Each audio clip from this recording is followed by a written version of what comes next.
तर तुम्हाला सर्वांना माहिती आहे, की मी माहेरी आलेली आहे आणि मला एका दीदीची कमेंट आलेली होती, की "ताई तू मोठा ब्लॉग कर, मला चिकन बिर्याणीचा मोठा ब्लॉग हवा आहे." सर्वात अगोदर मी बारीक कांदा कट करून घेतला आणि त्याला तळून घेतलं. तुम्ही बघू शकता मी कोथिंबीर वगैरे कट करून ठेवलेली, सगळे मसाले वगैरे काढून ठेवले, कारण मला मॅरिनेशन करायचं होतं.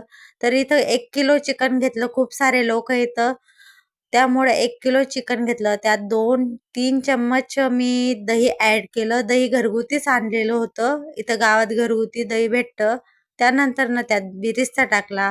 खूप सारे मसाले टाकले आणि खडा मसाला रेडी होता घरामध्ये. मम्मीनी करून ठेवलेला होता. त्यामध्ये मी लाल मिरची टाकली खूप सारे, कारण तिखट खूप खातात इकडं.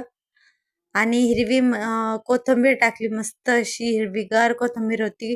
गावरानी कोथिंबीर. मॅरिनेशन करून ठेवलं. सगळं काही टाकलं त्याच्यामध्ये. मी काही दाखवलं नाही तुम्हाला. त्यानंतरनं गरम पाण्यामध्ये तूप घातलं, तेजपत्ता घातला. इथं पाणी असं मस्त गरम झालेलं होतं, तर त्यात धुतलेले तांदूळ ठेवलेले होते. ते तांदूळ घातले आणि चवीनुसार मीठ घातलं. मीठ जास्तच घालायचं, कारण ते जे पाणी असतं ना, ते आपल्याला टाकून द्यावं लागतं आणि तांदूळ तिथं फक्त 90% शिजू द्यायचा. त्यानंतर मी शेगडीवर कुकर ठेवला आणि त्यात भाजी शिजायला टाकायची होती ना, त्यात तेजपत्ता घातला थोडासा, कांदा टाकला, कांदा कट करून घेतला होता. थोडं टमाटर पण कट करून ठेवलेलं होतं. त्यात मी लसूण, अद्रक आणि 2 हिरव्या मिरच्यांची पेस्ट पण टाकली आणि त्याला चांगलं मिक्स करून घेतलं.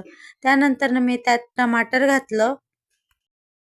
त्याला पण मस्त असं फ्राय करून घेतलं. त्यानंतर मी त्यात जे मिश्रण केलेलं होतं मॅरिनेशनचं ते घातलं आणि चिकन शिजवायला ठेवून घेतलं. तोपर्यंत चिकन असं मस्त फ्राय झालेलं होतं. चिकन शिजल्यानंतर मी लगेचच बिर्याणी करायला घेतली.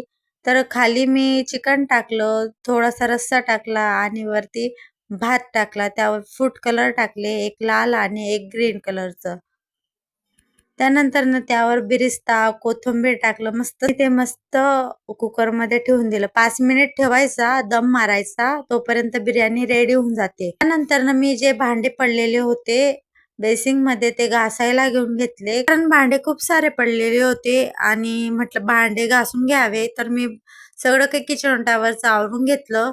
तर तुम्हाला ही बिर्याणी कशी वाटली कमेंट करून नक्की सांगा बरं. मस्त असं सगळ्यांनी जेवण केलं. सगळ्यांना बिर्याणी खूप आवडली. तुम्ही बघू शकताय किती मस्त दिसते, छान अशी. रुद्रमा तर खूप म्हणजे खूपच आवडली होती. जेवण वगैरे झाल्यानंतर रुद्रमा मस्ती करत होती, कारण आमचा पहिलाच दिवस होता. ती मम्मी सोबत, दादांसोबत, सोनू सोबत सगळ्यांसोबत खूप खेळत होती. तर खूप मजा येत होती. तुम्हाला हा ब्लॉग कसा वाटला? पहिला ब्लॉग आहे माझा. कमेंट करून नक्की सांगा आणि सबस्क्राईब करा.